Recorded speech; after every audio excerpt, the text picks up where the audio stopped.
Et on attaque tout de suite avec l'actualité sportive, Bérénice. Oui, nous sommes à la mi-novembre et les championnats se terminent. C'est le cas du MotoGP, du Moto2 et du BRCC, le championnat de Belgique des voitures en circuit. Mais tout d'abord, direction Valence, le dernier Grand Prix de la saison.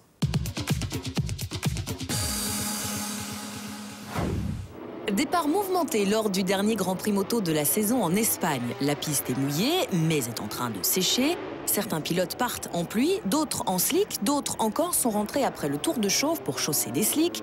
C'est le cas entre autres de Dani Pedrosa, Carl Crutchlow et Nicky Hayden. En début de course, avantage au pilote CRT Alex Espargaro, parti en pluie. Mais dès le troisième tour, Jorge Lorenzo, parti lui en slick, revient aux avant-postes. Les derniers pilotes rentrent pour changer de moto et repartir en slick. C'est le cas de Dovizioso et Stoner, mais c'est trop tard. Dani Pedrosa, qui est parti des stands, poursuit sa remontée et l'avance de Lorenzo fond comme neige au soleil. Les conditions restent délicates, comme en témoigne la chute de Stefan Bradl, alors troisième. Après 10 tours, Pedrosa a fait la jonction avec Lorenzo. Mis sous pression, le champion du monde part à la faute et effectue une chute très spectaculaire, heureusement sans gravité.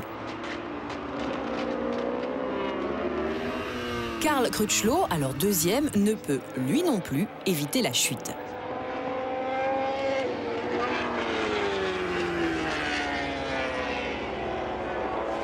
Dès lors, la voie est libre pour Pedrosa qui signe une 5e victoire cette saison. Le pilote Honda termine finalement à 18 points de Lorenzo. Derrière Pedrosa, on retrouve l'étonnant Nakazuga, le pilote d'essai Yamaha qui remplace Ben Spies blessé. Casey Stoner, dans un dernier coup de rein, s'est défait de Bautista pour grimper sur la 3e marche du podium. C'est la dernière course en MotoGP pour le champion australien, visiblement ému, qui tire donc sa révérence. Notons encore la 5e place de Pirot, premier des pilotes CRT, et le titre dans cette catégorie pour Alex Espargaro. Rideau donc sur cette saison 2012 et déjà les premiers essais 2013 arrivent avec pour les équipes de pointe Pedrosa et Marquez chez Honda, Lorenzo et Rossi chez Yamaha, Hayden et Dovizioso chez Ducati. Grille de départ plus calme en Moto2. Tout le monde part en pneus pluie. L'occasion pour Xavier Siméon, auteur du 12e temps, de remercier un certain Didier de Radiguez pour son aide. La première ligne est occupée par Espargaro, Lutti et Nakagami. Alors que Marquez a été pénalisé pour un contact avec Corsi lors des essais, le champion du monde de 2012 part de la dernière ligne. On regarde ce départ somptueux.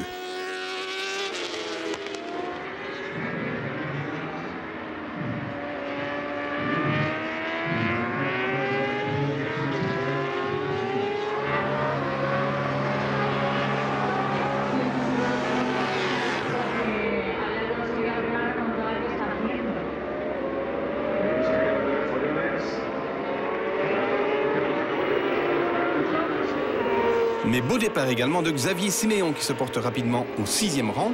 Terol emmène le peloton devant Espargaro, Lutti et Corsi. Dès le 4e tour, Siméon se défait de Lutti pour prendre la 4e place. 2 tours plus tard, il passe Espargaro et s'empare de la 3e place. Espargaro qui en perd son latin et ne peut éviter la chute. Alors que Xavier effectue sa meilleure course de l'année, il est déstabilisé par le dépassement d'Eigarter. Siméon perd l'avant de sa Mistral, le Belge ne peut éviter la chute. Il repartira, mais très attardé. Devant, Julian Simon a pris l'ascendant sur Terol, mais Marquez poursuit sa remontée. Il force le passage sur Eigarter et s'empare de la 3e place. À 7 tours de l'arrivée, l'Espagnol est dans le sillage de ses 2 compatriotes et il prend le meilleur sur Terol. Il faudra encore 5 tours à Marquez pour trouver l'ouverture sur Julian Simon, le leader. Marc Marquez conclut donc sa saison par une éclatante victoire, marquée tout de même par quelques manœuvres un peu limites. Le podium est complété par 2 autres Espagnols, Simon et Terol.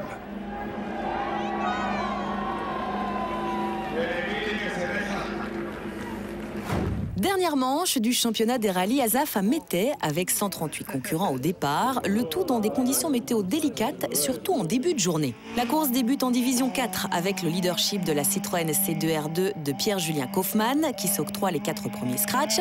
Des soucis d'embrayage vont hélas couper ce bel élan. Kaufmann termine 2e à 29 secondes du vainqueur. C'est dès lors Paul Alerts qui surgit aux commandes de cette Mitsubishi Lancer Evo 8 qu'il découvrait. Victoire pour le pilote hollandais spécialiste du rallycross. Christian Wauthier, le régional de l'étape, complète le podium au volant de sa Mitsubishi malgré une erreur dès la première étape spéciale. Dans les divisions 1 à 3, on attendait Fred de Roubaix de retour au volant de sa Peugeot 306. Hélas, son moteur n'allait pas tenir la distance.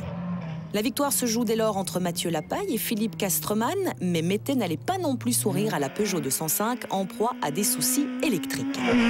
Il n'en faut pas plus à Philippe Castreman pour imposer sa toujours diabolique Suzuki Swift, poussant le détail à renvoyer la Mitsubishi Lancer Evo 8 du vainqueur de la D4 à plus de 2 minutes.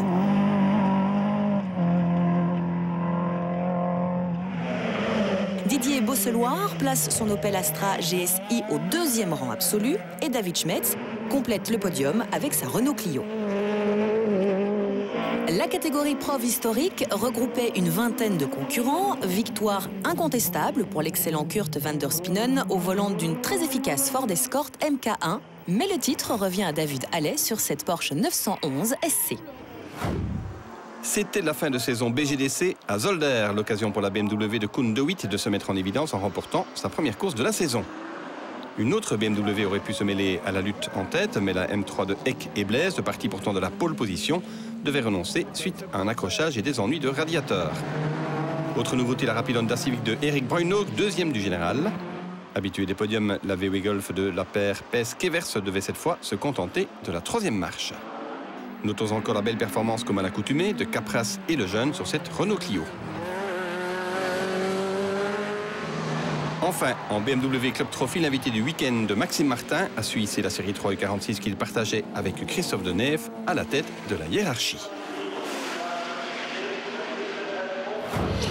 Et puis on revient un instant sur le Condro pour signaler la première apparition d'une Citroën DS3 R1 en Belgique. Si le pilote du RACB National Team Kevin de Marskalk était chargé de prouver le potentiel de la voiture, un 2e exemplaire était aligné pour un équipage de rookies. Arnaud Delicourt, présentateur de l'émission hebdomadaire Drive-In sur Bel RTL, et son chroniqueur Maître Ragoni. Sans viser les exploits, la paire a découvert les pièges du rallye du Condro et se dirigeait vers une arrivée sans faille, mais un Cardan en a décidé autrement. Dernier rendez-vous pour le BRCC à Zolder dans le cadre de la Race Promotion Night, au menu de sprint de 30 minutes et une endurance de 5 heures, disputée en grande partie de nuit. Départ du premier sprint avec l'avantage pour la Volvo Silhouette à moteur V8 de Stéphane Emre, mais l'Aston Martin GPR, piloté pour l'occasion par Maxime Soulet, reste en embuscade. Après 5 tours, Soulet prend le commandement de la course, mais cette bagarre a permis à Fred Bouvy de venir replacer sa Porsche dans le sillage du duo de tête. Malheureusement pour Soulet, des ratés moteurs vont ruiner sa fin de course. L'Emre reprend son bien et remporte une victoire bien méritée. Maxime Soulet devra lui encore s'incliner face à Fred Bouvy. Dans le sillage des 3 leaders, la Ferrari F430 GT3 Scuderia Monza de Hans Stiers assure les points d'une 4e place, intéressante dans l'optique du titre. Une demi-heure plus tard, c'est déjà le 2e sprint. Problème dès le départ pour la Volvo de l'Emre en lutte avec la Ferrari de Frank Tiers. Problème également pour Schmetz sur l'Aston Martin, victime de sa transmission dès le premier tour. Du coup, Frank Tiers se retrouve rapidement en tête de la course avec Fred Bouvy dans ses pare-chocs. Mais le pilote de la Ferrari tient bon. Et la 430 GT3 clôture sa saison comme elle l'avait commencé par une victoire. Mais cette fois, avec le titre de champion de Belgique à la clé pour les frères Tiers. Derrière Bouvy, 2e, l'équipe ProSpeed complète le podium avec la Porsche de Didier Grandjean. En tourisme pro, splendide bagarre entre Maxime Martin, venu faire une pige sur la Seat Leon de chez Asturcar, et le jeune Kevin Capras. Malheureusement, la Seat de Martin doit repasser par les stands, abandonnant la victoire à la révélation de la saison, Kevin Capras. Place à la course d'endurance avec pour enjeu le titre que se disputent Fred Bouvy et la paire Stevie Dockril sur la Kia. Une fois encore, l'Aston Martin GPR n'allait pas bien loin, victime d'un bris de bobine d'allumage. Et la Kia suit bien vite dans la liste des voitures retardées, en proie à des soucis électriques. Elle ne terminera que 7e après une très belle remontée. Fred Bouvy doit alors composer avec la rapide Viper de Van Hooydonk et de Weert, mais un accident en fin de course prive la belle américaine de podium. Dès lors, Fred Bouvy et Damien Koens peuvent dérouler pour s'en aller cueillir la victoire. Une victoire synonyme pour Fred Bouvy d'un 11e titre de champion de Belgique. Une Porsche encore pour la 2e marche du podium, la 911 du Belgium Racing de Xavier Massen et Dylan Dordal. Et puis une Porsche toujours pour la 3e place avec la 911 de Van Elsander et Gogueboer, épaulée par Bert Longin. Le titre en tourisme est pour Nicolas Jussy, épaulé par Kevin Capras. Et en GT Light pour la Ginetta de Leke Van de Poel et Hubert Eken. Rideau sur cette première saison BRCC. Le team Chronos n'a pas démérité et pourra cette fois aborder la nouvelle saison avec un délai de préparation un peu plus grand. Rideau donc sur cette saison 2012 et je sais que vous êtes très nombreux à espérer qu'il y aura encore du MotoGP en Belgique l'an prochain.